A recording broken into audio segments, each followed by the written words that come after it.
Olá, pessoal do sexto ano. Eu sou o professor Peterson, da disciplina de Educação Física, e quero conversar com vocês sobre mais uns elementos da ginástica circense. Especificamente, nós vamos falar da perna de pau e do monociclo. Vem comigo, então, para essa conversa? Então, olha só, o nosso objetivo é identificar os diferentes tipos de equilíbrio na cultura corporal da ginástica circense. Então, esse equilíbrio, está relacionado exatamente a esses dois materiais, a esses dois equipamentos, a perna de pau e o monociclo, tá? Conhecer e vivenciar esses dois elementos, a perna de pau e o monociclo, tá bom? Uma dica para nossa atividade prática, a gente vai precisar de 2 latas aí dessas de achocolatado ou de leite em pó, tá? E também barbante, mas isso a gente vai utilizar lá na frente, tá bom? Antes, vamos pensar um pouquinho no que a gente já sabe. Você já vivenciou aí na sua escola, ou na sua casa, ou com os seus amigos, alguma atividade de equilíbrio corporal onde você teve que se equilibrar para fazer essa atividade? Tentar parar, por exemplo, em cima de uma bola ou em cima de uma prancha, uma prancha estreita, tipo de uma trave de equilíbrio. Já teve alguma experiência com o equilíbrio? Já andou de perna de pau? Perna de pau é um equipamento bem conhecido na maioria das nossas escolas. Você já experimentou tentar ficar parado, se movimentar, andar ali com a perna de pau? Talvez tentar jogar futebol com ela, você já teve essa experiência? Conhece o monociclo? Esse acho que é um equipamento já mais desconhecido. Talvez a grande maioria de nós conheça o monociclo só por assistir alguma apresentação de palhaços ou de malabaristas, Não tenha vivenciado, não tenha experimentado se equilibrar no monociclo, tá? Mas você pode tentar aí, empinar a sua bicicleta, por exemplo. Não deixa de ser um monociclo, É um pouquinho diferente do equipamento que a gente vai ver aqui, mas quando você empina aí a sua bicicleta, sai com ela empinada só em uma roda, você tá fazendo uma atividade, por exemplo, de equilíbrio, num monociclo, numa única roda, certo?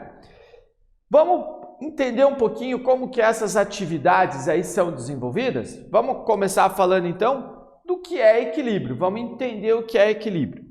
O equilíbrio é um fator de grande importância para o ser humano, pois sem ele seria difícil ou até impossível a realização de algumas tarefas. Por meio do equilíbrio é que se consegue permanecer de pé, andar, correr, pular e principalmente mexer todos os membros.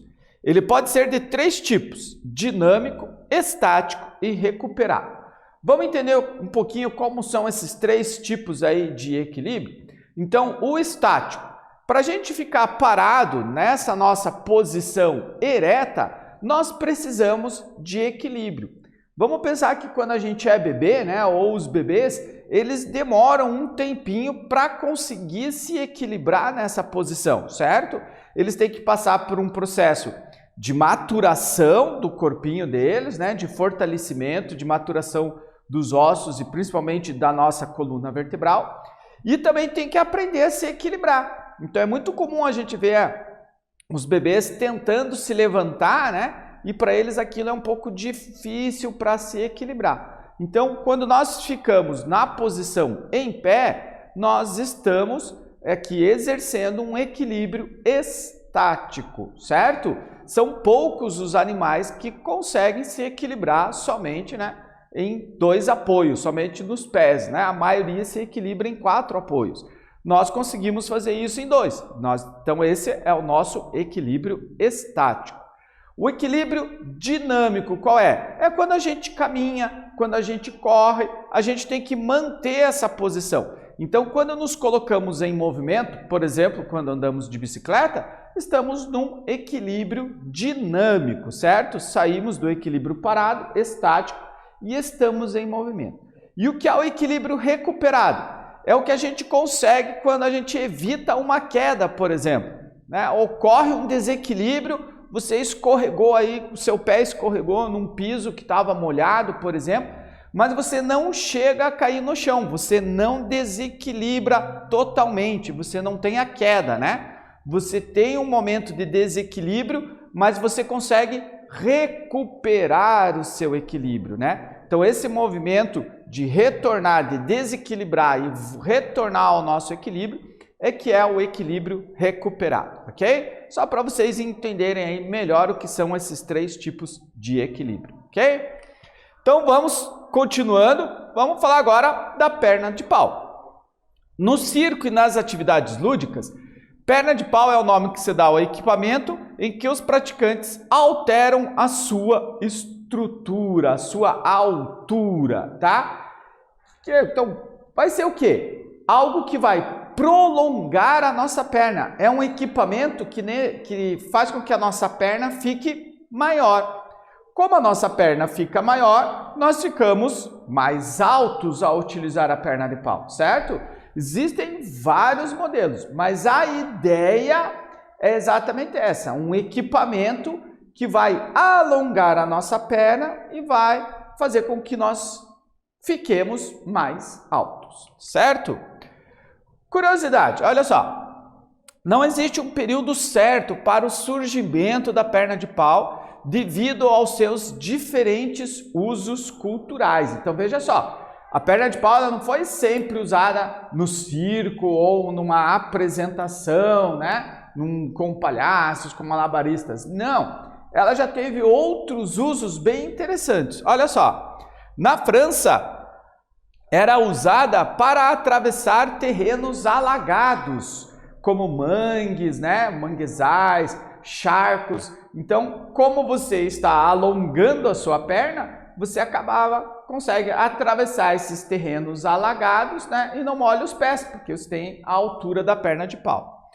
Também era usado para colher frutas em árvores. Já pensou colher aí, né? Laranjas, né? Ou mexericas, né? Aquela tangerina, né? Ou qualquer outra fruta aí que, né? Nessas árvores mais altas, em vez de você ficar com um galho, né? Ou com um bambu tentando tirar essas frutas lá, você usaria uma perna de pau, ficaria bem mais alto e com facilidade poderia colher essas frutas, tá? E também houve um uso da perna de pau muito popular que era para cuidar de rebanhos. Como assim cuidar de rebanhos? Por exemplo, na sua altura você não consegue olhar todos os animais, né? O completo do rebanho. Agora, utilizando uma perna de pau, você vai ficar mais alto e estando nesse patamar mais alto, você consegue avistar todo o rebanho. Até aqueles animais que estão um pouco mais afastados, você consegue ver. Então, veja quantos usos da perna de pau, fora dessa ideia, né, do uso no circo, né, nas apresentações circenses. Alguns povos africanos ainda e asiáticos usavam as pernas de pau em rituais culturais, né? Estava ligado à cultura, à representação de deuses, por exemplo. E os piratas, né? Esse é bem conhecido também, né? Nos desenhos e nos filmes dos piratas a gente vê bastante isso. Os piratas usavam como prótese. Como assim como prótese, né? Aqui não tem o uso, não é para aumentar a sua altura, mas para recuperar um membro que tinha sido perdido, né? Houve necessidade, por exemplo, de amputar uma perna de um marinheiro, né? Isso era bem comum numa época, né, das grandes navegações, não tinha, ou a medicina não tinha os medicamentos que nós temos hoje, e às vezes, para a pessoa não morrer, eles eram obrigados a amputar a perna da pessoa. Para que a pessoa conseguisse ainda se equilibrar e continuar andando, né, aquele pedaço de perna que foi amputado, que foi retirado, que foi cortado fora, era substituído por uma perna de pau, né, por um pedaço de madeira. Então ela conseguia daí recuperar o seu equilíbrio e caminhar. Claro que não ficaria com a mesma agilidade, mas conseguiria recuperar o seu equilíbrio, né? Então houve muito uso da perna de pau também como prótese. E aqui no Brasil não é exatamente um uso da perna de pau, mas a gente tem uma ideia bem interessante. Olha só, no Brasil, a expressão serve para identificar o jogador de futebol que não tem boa habilidade com a bola. Ou seja, né? O jogador perna de pau, aquele que tem a perna meio dura, né? A bola tá sempre espirrando no pé dele. Esse é o jogador perna de pau, né? Isso a gente só tem, né, essa ideia de chamar o jogador de perna de pau só aqui no Brasil, tá certo? No circo, por ser um equipamento de grande versatilidade, a perna de pau tem diversos usos. Em acrobacias em danças, com malabares, com os palhaços e em diferentes apresentações. Há diversos tipos de perna de pau, diferentes materiais como madeira, alumínio, fibra, diversas alturas e formatos, e elas ainda podem ser presas à perna ou soltas, né? A que a gente conhece, a mais comum, é essa de madeira com o calço, que é o que a gente encontra mais nas nossas escolas, certo? Mas a gente tem essas outras que elas são presas à perna, então o praticante fica com as mãos livres, certo?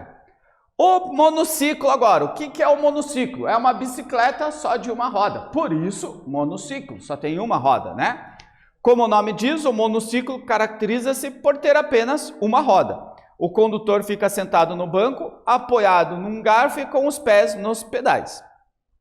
Existem diversos tipos de monociclos, assim como formas de andar. Então aqui a gente tem uma imagem do monociclo mais tradicional, tá? E aqui do lado, você sabia que existem monociclos elétricos? Exatamente, um monociclo elétrico, que você sobe, se equilibra, né? E você vai, com o próprio movimento dos pés, vai acelerando e você vai andando com esse monociclo, tá? Essa é uma ideia aí de mobilidade nas cidades maiores, né? Nas grandes cidades aí dos países mais desenvolvidos. Como surgiu o monociclo? Os primeiros monociclos construídos vêm dos antigos modelos de bicicleta, que tinham a roda dianteira muito maior que a traseira. Era comum empinar a bicicleta só com a roda dianteira, diferente do que vocês fazem hoje, né? Hoje vocês empinam a bicicleta só na roda traseira da bicicleta. Nesse modelo, a bicicleta era empinada só na roda dianteira e a pessoa ficava só pedalando naquela roda da frente. Daí que surgiu a ideia do monociclo, certo? Nas apresentações circenses, o monociclo é relacionado nos números com equilibristas no chão ou no arame, também com os malabaristas, quando em cima do monociclo ele manipula objetos, faz malabares, tá? E também nas apresentações com palhaços. Os palhaços usam muito o monociclo nas suas apresentações. E aí? Vamos fazer agora uma perna de pau aí? Não é bem uma perna de pau, a gente chama de pé de lata, tá? Então, o que você vai fazer aqui para esse nosso material para você brincar?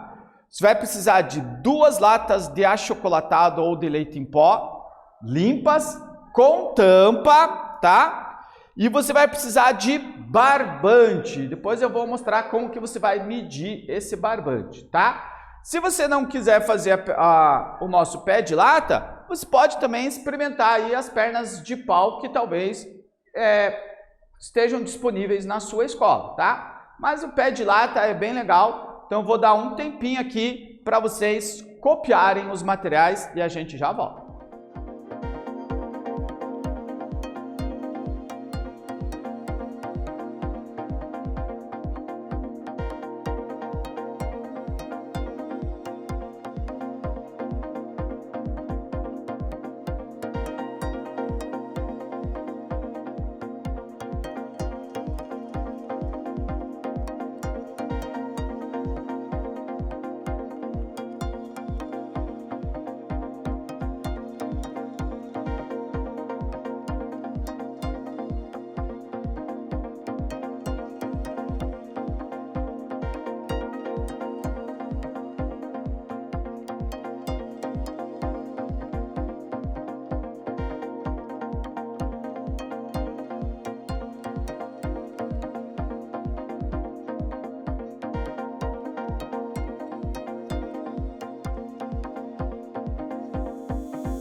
Muito bem, pessoal. Anotaram aí o material que vocês precisam? Agora vamos ver como que vocês vão construir o nosso pé de lata. Olha só.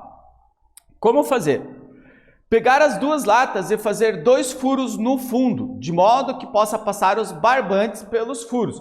Você vai fazer os furos bem na bordinha das latas, né? Um de frente para o outro, assim, bem na borda da lata, certo? Passar o barbante por um dos furos, daí você vai puxar até a altura que você deseja. Normalmente você vai medir a altura da sua perna, para que você possa segurar o barbante mais ou menos aqui, ó, na altura da tua cintura, aqui nesse ossinho do quadril, tá? Então você vai amarrar, você vai passar o barbante na lata, ver qual é essa altura aqui e vai voltar para a lata e passar no outro furo. Então o barbante passa por um furo, vem até a altura aqui do teu ossinho do quadril e volta lá para a lata, certo? Passar pelo outro furo da lata e amarrar com um nó bem forte na outra ponta. Então você vai ter assim, ó, você tem uma ponta saindo da lata, vai até o seu quadril, volta, passa pela lata e por dentro da lata você vai amarrar as duas pontas, uma na outra, certo? Deixa o nozinho ali dentro da lata, tá? Você puxa o cordão de modo que o nó fique no fundo da lata, certo? Faz o mesmo com a outra lata, você vai precisar de 2 pés de lata, tá? E daí você pode decorar a sua lata como você quiser, com pintura, colar adesivo e tal, tá? Como que brinca? Você vai colocar as latas no chão, segurar pelo barbante, pelo alto do barbante, encaixar o seu pé nas latas, então você vai subir nas latas, você vai ter que se equilibrar em cima das latas e você vai agora caminhar. Fazer um caminho carregando a lata sempre junto com o seu pé. Parece fácil, mas quando você for experimentar, você vai ver que a tendência é você desequilibrar um pouquinho, por conta da diferença da altura e para coordenar esse movimento, porque você vai ter que usar a sua mão e fazer com que a lata acompanhe o seu pé, tá bom? Bora lá experimentar? Um tempinho então para vocês copiarem aqui como que vocês vão fazer o seu pé de lata e a gente volta lá.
Muito bem, pessoal. Então, agora é só você se aventurar com o seu pé de lata ou talvez experimentar aí as pernas de pau aí que você tenha na escola ou mesmo na sua casa, ok?